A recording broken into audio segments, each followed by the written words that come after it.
இயேசுவிலே பிரியமான சகோதர சகோதரிகளே, உங்கள் எல்லோருக்கும் ஆண்டவர் ஆகிய இயேசு கிறிஸ்துவின் பெயரால் காலை வணக்கங்கள் மற்றும் வாழ்த்துக்கள். நான் உங்கள் அகஸ்டின் வேதியர்.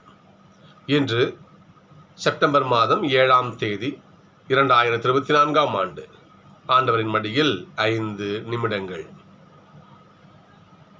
இஸ்ரேல் மக்களுக்கு யாவே இறைவன் மோசே வழியாக எண்ணற்ற சட்டங்களை கொடுத்திருந்தார்.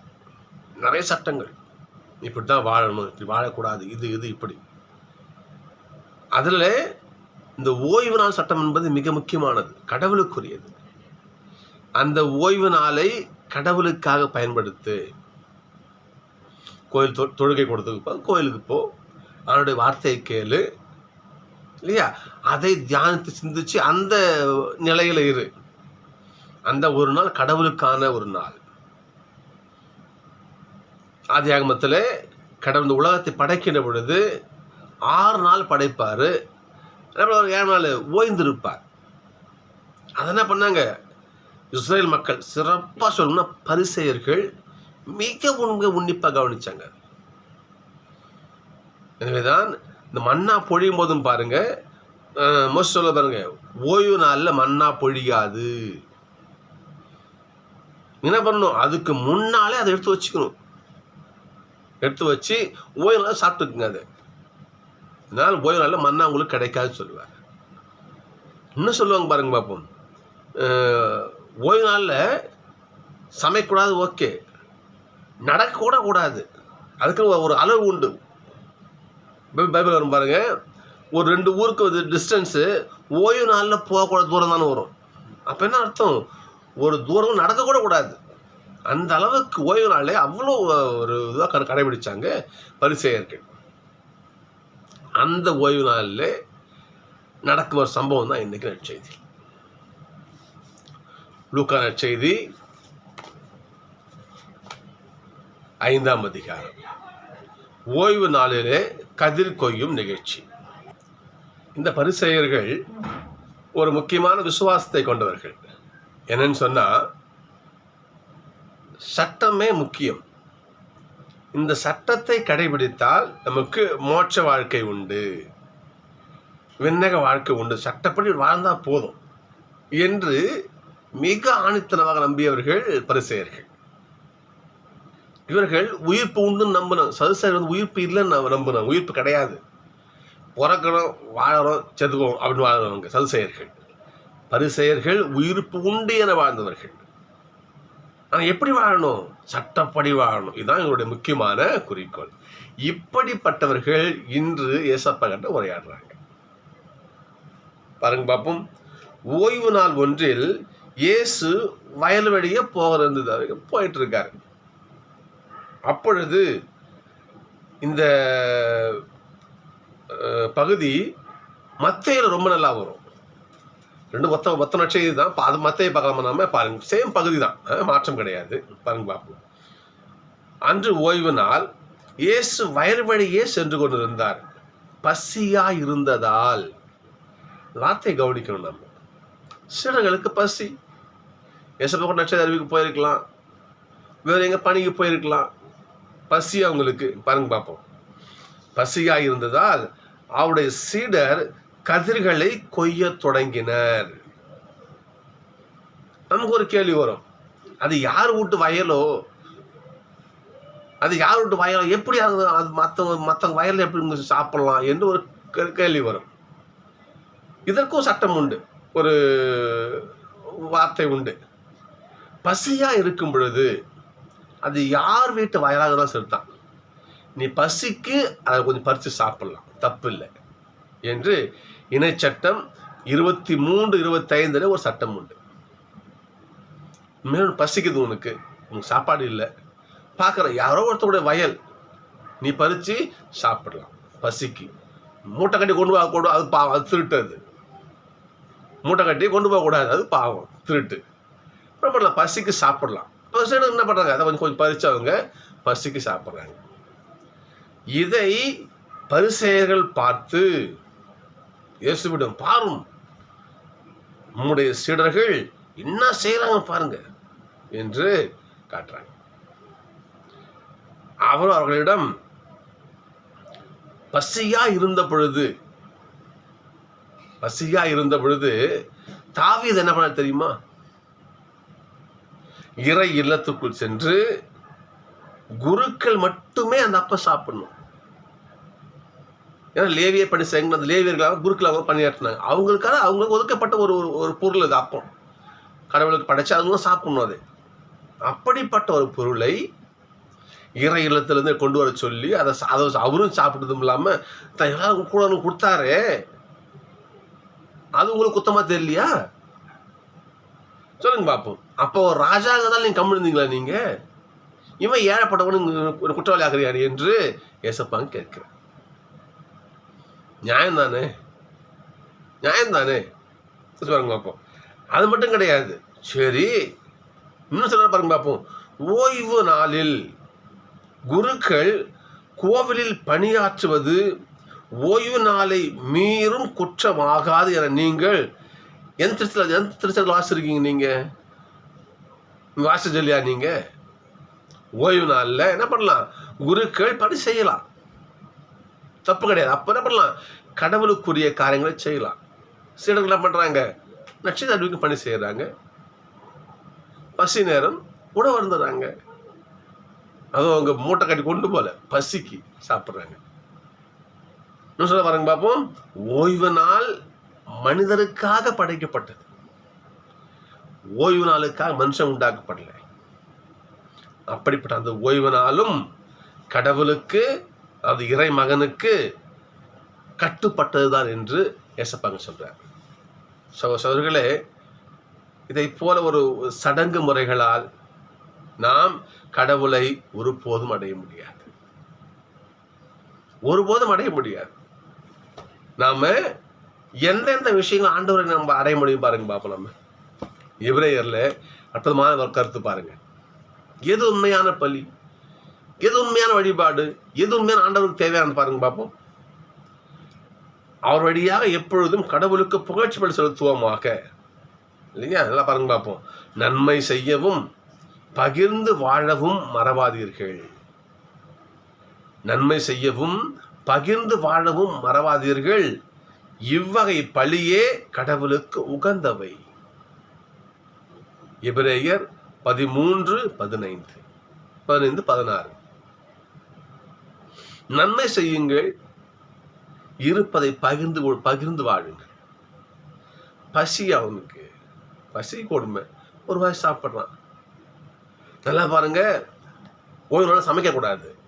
அவங்க பண்றாங்க, கதிரை கொய்து அதை சுத்தம் செய்து சாப்பிடுறது ஒரு சமையலுக்கு ஈடான ஒரு செயல். அது அதான் கப்புனு உங்களுக்கு என்ன பண்ணுது? உங்களுக்கு ஒரு அப்படி அடிக்குது அப்படியே அவங்களுக்கு. அப்படி கடவுள் சொல்றாரு இல்லையா, நான் பழிகளை அல்ல இரக்கத்தையே விரும்புகிறேன். எனக்கு பழி வேணாம் ஐயா, இறக்க மனசாயிரு, நான் ஒண்ணு மட்டும் கேட்கல. அதுதான் ஏசப்பா சொல்றாருங்க. தாவீது சாப்பிட்டாரு இல்லையா? தாவீது யாரோட பாவின்னு சொல்லலையே, அவரை பாவி ஆக்கலையே. ஏன் சாப்பிட்டாரு? பசியா? சாப்பிட்டோம். ஓ, என் பிள்ளைங்க சாப்பிட்டோம். என்ன பெத்த தாயாவது பிள்ளை பசிக்கு சாப்பிடும்போது அது குறை சொல்லுவாளா? சொல்லுங்க பார்ப்போம். சட்டத்தா போலா? கிடையாது. நம்ம ஆண்டவர் தாய் உள்ளம் கொண்டவர். அப்போ அவர் செய்வது சரியா என்று ஏசப்பா கட்டங்க கேட்கிறார். சகோதரர்களே, நீதிமொழிகள் 21:3 வாசிக்கிற பாருங்க பார்ப்போம். பழி செலுத்துவதை விட நேர்மையாகவும் நியாயமாகவும் நடப்பதே ஆண்டவருக்கு உவப்பளிக்கும். நீ பழி செஞ்சு சடங்கு ஆச்சாரத்துல கடைபிடிச்சு அதன் வழியாகத்தான் ஆண்டவரை மகிமைப்படுத்தணும்னா, அதை விட என்ன பண்ண? நேர்மையா நட, நியாயமான காரியங்களை செய், அது போதும். அப்படி நீ வாழ்ந்தால் நீ கடவுளுக்கு உகந்த பிள்ளையா நீ வாழலாம். மாறாக அதாவது எனக்கு ரொம்ப பிடிச்ச ஒரு பகுதி இசையாவில் 58ஆம் அதிகாரம் ஃபுல்லாக வாசிக்கலாம், நேரமும் பரவாயில்ல, கொஞ்சம் ஃபாஸ்ட்டாக வாசிக்கிட்டுமா பாருங்க பார்ப்போம். உண்மையான நோன்பு எது? பரிசு இருக்காங்களே, தட்டை கழுவி சாப்பிடணும், கையை கழுவி சாப்பிடணும், ஓய்வு நாளில் குணப்படுத்தக்கூடாது. மனசாட்சி இல்லாத ஒரு பேச்சு. அதுவா ஆண்டவர் கேட்ட செயல்? அதுவா பலி? அதுவா நோன்பு? யோசிச்சு பாருங்க பார்ப்போம். ஆண்டவர் இஸ்ராயல் மக்களுக்கு எதிராக அவர் வந்து சொல்லலாம், அவர் போர்க்கொடி தூக்குறார் சொல்லலாம். அவர் முறையீடு செய்கிறார் தன் மக்களுக்கு எதிராக. பாருங்க பார்ப்போம்.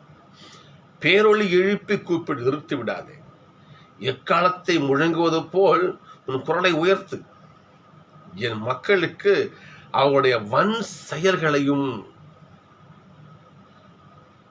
யாக்கோபின் குடும்பத்தாருக்கு அவருடைய பாவங்களையும் எடுத்து சொல்லு. பாருங்க பார்ப்போம். அவர்கள் நேர்மையானவற்றை செய்யும் மக்கள் போலவும் என்னமோ நல்லதே செய்யற மாதிரி,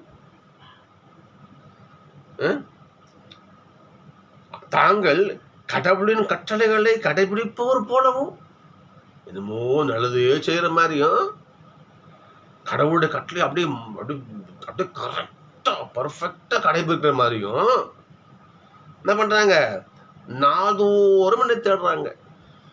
என்னமோ நீ யோக்கியமா என்ன பண்ற, கடவுளே கடவுளே கடவுள் கத்திங்க என்ன தேடுற நீ. பாருங்க பார்ப்போம். என் நெறிமுறைகளை பற்றி அறிவை நாடுகிறார்கள், நேர்மையான திருப்புகளை என்கிட்ட வேண்டுறாங்க. நான் எப்படி கொடுப்பேன்? கடவுளை அணுகி வர விழைகள் என்ன நெருங்கி வார்த்தை என்ன பண்றாங்க, முயற்சி பண்றாங்க. கடவுளே, நாங்கள் உண்ணா நோன்புருந்தோம், நீர் எங்களை பார்க்காது ஏன் எங்களை பார்க்கல நீங்க? நாங்கள் எங்களையே தாழ்த்தி கொண்டது நீ கவனிக்காதது ஏன் என்கிறார்கள். நீங்கள் நோன்பிருக்கும் நாளில் உங்கள் ஆதாயத்தையே நாடுகிறீர்கள் படுபாவிகளா. சொல்றது பாருங்க. நீங்க நோன்பு இருக்கும் பொழுது, சடங்கு ஆச்சாரங்களை கடைபிடிக்கும் பொழுது, எனக்காக திருச்சட்டத்தெல்லாம் கடைபிடிக்கும் பொழுது என்ன பண்றீங்க, உங்கள் ஆதாயத்தையே நாடுறீங்க. அதை கேட்டு பாருங்க பார்ப்போம். உங்கள் வேலையாட்களை ஒடுக்குகிறீர்கள். சும்மா பேருக்கு சட்டப்படி வாழ்ந்துட்டு நீ பண்ற கொடுமை இருக்குது. அப்போ பாருங்க பார்ப்போம். வேலையாட்களை ஒடுக்குகிறீர்கள். இதோ வழக்காடவும் வீண் சண்டை செய்யவும் கொடும் கையால் தாக்கவுமே நீங்கள் நோன்பிருக்கிறீர்கள். உன்னுடைய பள்ளியெல்லாம் எப்படி இருக்குது? இந்த மாதிரி இருக்குது. கொடுத்து பழகணும். இந்த கையில் இந்த காலத்தை அடிச்சு ஒருத்தனை காயப்படுத்த நியாயமா அது? சரிங்களா? வீண் வழக்காடுறீங்க, வீண் சண்டை செய்கிறீங்க. இதெல்லாம் பண்ணிட்டு ஓய்வு நாள் ஓய்வு நாள் அப்படிங்கிறியே, கடவுள் ஏமாலியா? சிந்திச்சு பார்க்கணும். இன்னும் கீழே பாருங்க பார்ப்போம்.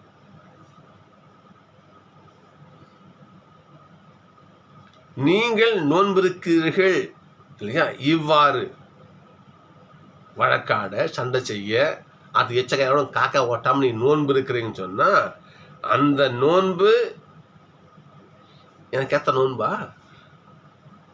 நான் கேட்கல, ஆண்டவர் கேட்கிறார். பாருங்க, அது பார்ப்போம். ஒருவன் தன்னை நாணலை போல தாழ்த்தி கொள்வதா எனக்கு ஏத்த நோன்பு? தலை தொங்க போட்டு அப்படியே எண்ணெல்லாம் பூசாம அப்படியே கம்முனதா அதுவே நோன்பு? இப்படிப்பட்ட வெளிவேஷ நோன்பு எனக்கு வேண்டாம். வெளிவேஷ பழி எனக்கு வேண்டாம். வெளிவேஷ திருச்சட்டம் எனக்கு வேண்டாம். நான் சொல்ல பாருங்க பார்ப்போம். நோன்பு பாருங்க பார்ப்போம். ஒருவன் நாணலை போல தலையை தாழ்த்தி சாக்கு உடையையும் சாம்பலையும் அணிந்து கொள்வதா எனக்கு நோன்பு? இதையா நீங்கள் நோன்பு என்றும் ஆண்டவருக்கு உகந்த நாள் என்றும் அழைக்கிறது? ஓய்வு நாள் தான் பார்த்தீங்கன்னா பாருங்க. இதுவா எனக்கு உகந்த நாள்? இது சிந்திச்சு பார்க்க நியாயம் இருக்கிறாருங்க. கேட்க பாருங்க பார்ப்போம். நான் தேர்ந்து கொள்ளும் நோன்பு இதுதான். பசித்தோருக்கு என்னது, உங்ககிட்ட இருக்கிற உணவை பகிர்ந்து கொடு. பசின்னு வரல, அவன் பசியாது. சிலருங்க என்ன பண்றாங்க, பசி கொடுமையா ஒரு கதிரை பிச்சு சாப்பிட்டு பசி ஆத்துறாங்க. அது பொருட்களை கொடுக்க அவனை குற்றவாளி ஆக்குறீங்க. அவனோட அதை பாருங்க பார்ப்போம். நான் தேர்ந்து கொள்ளும் நோன்பு இதுதான். எது? பசித்தோருக்கு உங்கள் உணவை பகிர்ந்து கொடுங்கள். தங்க இடமெல்லாம் வறியோரை கண்டால் ஒரு இல்லத்துக்கு அழைத்து வருவதும், உடையற்றோரை காணும் பொழுது அவளுக்கு உடை கொடுப்பதும், உங்கள் இனத்தாருக்கு உங்கள் முகத்தை மறைக்காததுமே நான் விரும்பும் நோன்பு. நான் சொல்ல பாருங்க. அப்போ உங்க இனம், ஃபார் எக்ஸாம்பிள் சொல்லலாம், என் வீட்டுக்கு ஒரு ரிலேஷன் வர வச்சுக்கோ, ஒரு ரிலேஷன் சொந்தக்காரங்க வராங்க வச்சுக்கோமே. நான் அவங்க பேசுவேன், ஐயோ வாங்க வாங்க வாங்க உட்காருங்க, இன்னும் இவ்வளோ காற்று பார்க்காத மனுஷனை பார்க்குறேன் வாங்க என்று என்ன பண்ணுவேன், உட்கார சொல்லுவேன். நான் உட்காந்துட்டு உள்ளே போயிட்டு, சனியை மூச்சை வந்துட்டான் பாரு, எப்போ தான் ஒழிவான்னு தெரியல, சை இன்னும் யாருங்க கூட்டுது இவனை புலம்பிட்டு, வாங்க வாங்க வாங்க நல்லா இருக்கீங்களா? உன் இனத்தானுக்கே நீ 2 முகத்தை காட்டுறியே, இதுவா நோன்பு? இதுவா எனக்கேற்ற நோன்பு என்று ஆண்டவர் கேட்கிறார். பாருங்க பார்ப்போம். உன் இனத்தாருக்கு உன் முகத்தை மறைத்து கொள்வதாக எனக்கு ஏற்ற நோன்பு. உன் மக்களை முகம் கொடுத்து பேச மாட்டீங்க, உன் முகத்தை மறைச்சிக்கிறியே, வெளிவேஷம் போடுறியே, இதுவா எனக்கு ஏற்ற நோன்பு? ஆண்டவர் கேட்கிறார். என்ன கேட்க பாருங்க பார்ப்போம். என்ன பண்ணணும்? நீ உன்னுடைய உறவினருக்கு முகத்தை காட்ட, அன்பா அவங்கள உறவு வச்சுக்க அவங்க கிட்ட, இல்லையா? பஸ்தோருக்கு சாப்பாடு கொடு, உணவு கொடு. இவ்வாறெல்லாம் வாழ்ந்தால் அது வென்றோ நான் விரும்பும் நோன்பு என்று இங்கே யாவே ஆண்டவர் சொல்லுகிறார். சகோதரர்களே, நாம் சடங்கு கடைபிடிப்போம் பேருக்கு, அதைத்தான் ஆண்டவர் இங்கே சாடுகிறார். ஆண்டவர் இங்கே சாடுறார். அதை யோசிச்சு பாருங்க பாப்போம். நீங்க அந்த பரிசேயர்கள் ஒரு நல்ல உள்ளத்தோட பேசியிருப்பாங்க நினைக்கிறீங்க? கிடையாது.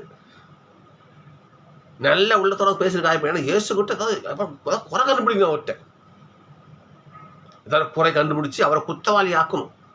அதுக்கு பரிசேயர்கள் கியூ நின்னாங்களே, அதில் ஒரு சம்பவம் இது.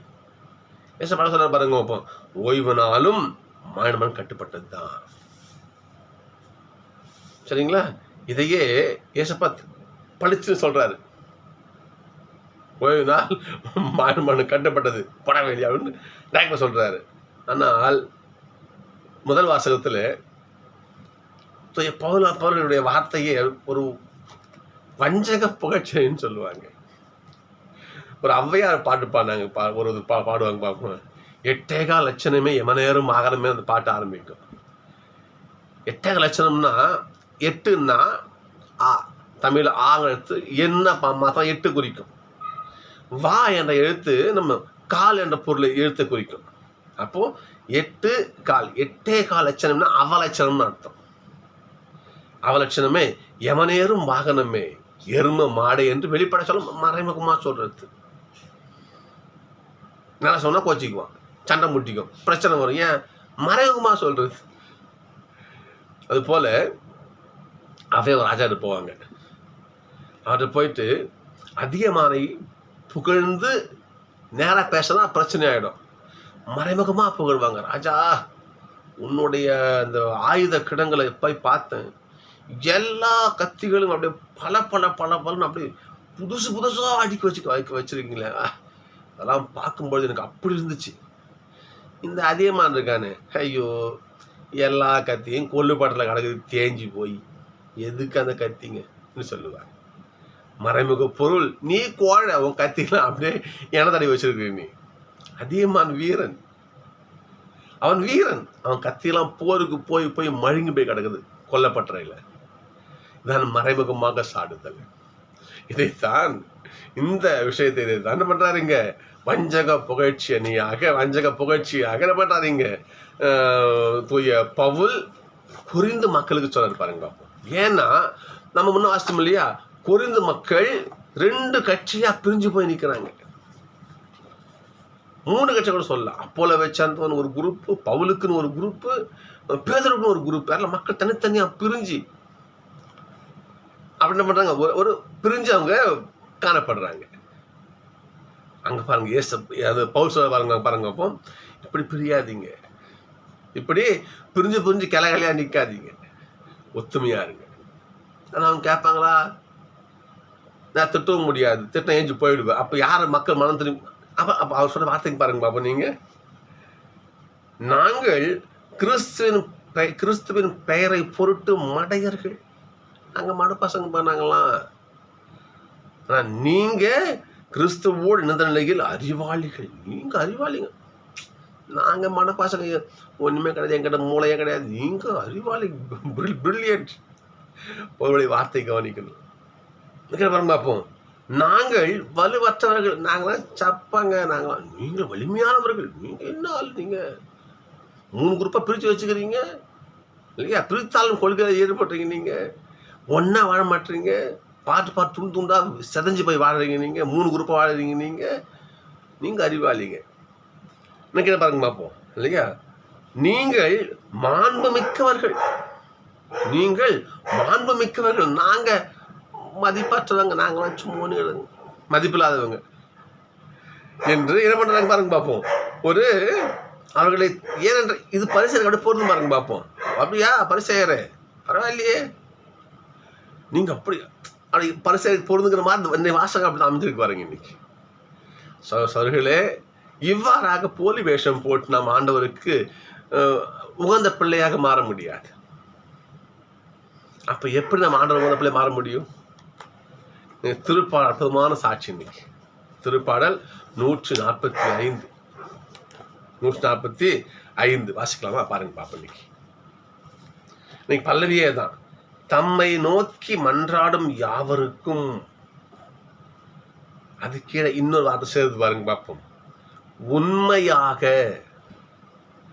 பரிசேயர் அத்தவனை குறை சொல்லி அத்தவனை குற்றவாளியாக்கி நான் நல்லவன் காட்டி இது வேண்டாம். இப்படி போய் ஆண்டு முன்னாடி போய் நிற்காத, போயிட்டு நல்லது செய், நட்புறவாரு. ஃபர்ஸ்ட் அவனுக்கு ஏதோ ஒரு நாள் முடிஞ்சதை கொடு, உடையற்றவனுக்கு உடைய கொடு, முன்னினத்தானுக்கு ஒரு நல்ல மகிழ்ச்சி அவங்க கூட பேசு. இதுதான் கடவுளுக்கு போய் சேர வழி. அதை விட்டு என்ன பண்ணுறேன்னு பரிசெய மாதிரி நம்பினாத, என்ன பண்ணாத, அடுத்தவனை குற்றவாளியாக்கி நீ நல்லவனாக. பவுல் சொல்வது போல பிரிஞ்சு ஒத்துமையாக வாழ். ஆண்டவர் ஒருவரை, அவருடைய பிள்ளைகள் ஒன்றா இருப்போமே நம்ம. அப்படி வாழ்ந்தால் அவருடைய ஆசை நமக்கு நிறைவாக நமக்கு கிடைக்கும். திருப்பாடல் பாருங்க இன்னைக்கு. தம்மை நோக்கி மன்றாடும் யாவருக்கும். உண்மையாய் தம்மை நோக்கி மன்றாடும் யாவருக்கும் ஆண்டவர் அண்மையில் இருக்கின்றார். பக்கத்திலே இருக்கிறாரே கடவுள். கடவுள் பக்கத்திலே இருக்கிறாரு. நீ கூட்ட கொள்ளுக்கு செவி கொடுப்பார். நீ எப்படி இருக்கணும்? தூய் வளர்த்தவனார், நன்மை செய்யணும்னார், நீதி நடக்கணும்னார், ஆனோட வார்த்தை கடைபிடிக்கணும்னார். சடங்கு கிடையாது, சம்பிரதாயம் கிடையாது. நட்டக்கல்லை தெய்வம் என்று நாங்கள் புஷ்பம் சாத்தியே சுத்தி வந்து மனமன் என்று சொல்லும் மந்திரம் ஏனடா. நட்டக்கல்லும் பேசுமோ நாதன் உள்ளுரைக்கையில் சித்தரிப்பாடல். ஒரு கல்லை வச்சு 1000 புனஸ்காரம் மந்திரம்லாம் சொல்லி என்ன அந்த கல்லை கும்பிட்டு என்னையா புண்ணியம்? அந்த கல் பேசுமா? நாதன் உள்ளிருக்கையில் கடவுளை உள்ளத்தால் பூஜை செய். அவர் உள்ளத்துல தாங்கு, உள்ளத்தை சுத்தமாக்கு. நீ உள்ளத்தை சுத்தமாக்கினால் வெளி காரியங்கள் அத்தனையும் சுத்தமா இருக்கும். ஏசப்படைய வார்த்தை, உட்புறத்தை சுத்தமா வைங்க, வெளியெல்லாம் சுத்தமா இருக்கும் உங்களுக்கு. ஆண்டவர் ஏசப்படைய வார்த்தை இது. எனவே அவ்வாறு நாம் வாழ்ந்தால் ஆண்டவர் நமக்கு நிச்சயமா கிடைக்கும். இன்னும் பாருங்க பார்ப்போம். திருப்பாடல் 145. ஆண்டவர் இரக்கம் கனிவும் உடையவர், எளிதில் சினம் கொள்ளாதவர், பேரன்பு கொண்டவர். ஆண்டவர் எல்லோருக்கும் நன்மை செய்வார். வார்த்தை பார்த்தீங்களா ஐயா? ஆசிரமம் வார்த்தை இன்னைக்கு பாருங்க பார்ப்போம். ஆண்டவர் எல்லோருக்கும் நன்மை செய்பவர், தாம் உண்டாக்கிய அனைத்தின் மீதும் இரக்கம் காட்டுகிறவர். கடவுளுடைய இரக்கம் மிகப்பெரிது இல்லைங்களா? தான் படைத்த எல்லா படைப்பின் மீதும் ஆண்டவர் இரக்கம் கொள்கிறார். சகோதரர்களே, எனவே கடவுள் அனைத்தையும் அனுசரிச்சு போறாரு. தாவீது சாப்பிட்டாரு, கடவுள் குறை சொல்லலை. என் பிள்ளை தாவீது பசிக்கு சாப்பிட்றான், சாப்பிட்டேன், என் பிள்ளை சாப்பிட்டீங்க. அது நேரக்குரிய பொருள் தான், அப்புறம் என் பிள்ளை சாப்பிட்டோம், ஆண்டவர் குறைய சொல்ல. ஆனால் பரிசேயன் குறை கண்டுபிடிக்காம பாருங்க. ஏசப்பாட்டேன் பசிக்கு சாப்பிட்றாங்க, ஆண்டவர் பொறுத்து கொள்கிறார், கூட குறை பொறுத்துக்க மாட்டான். என்ன இது? இப்படி வாழ்ந்தால் ஆண்டு ஆசை கிடைக்குமா? எனவே நாம் பகிர்ந்தளிக்கும் உள்ளத்தோடு வாழ்வோம். நிச்சயம் இறை ஆசை நமக்கு கிட்டும். நன்றி. நாளை சந்திப்போம்.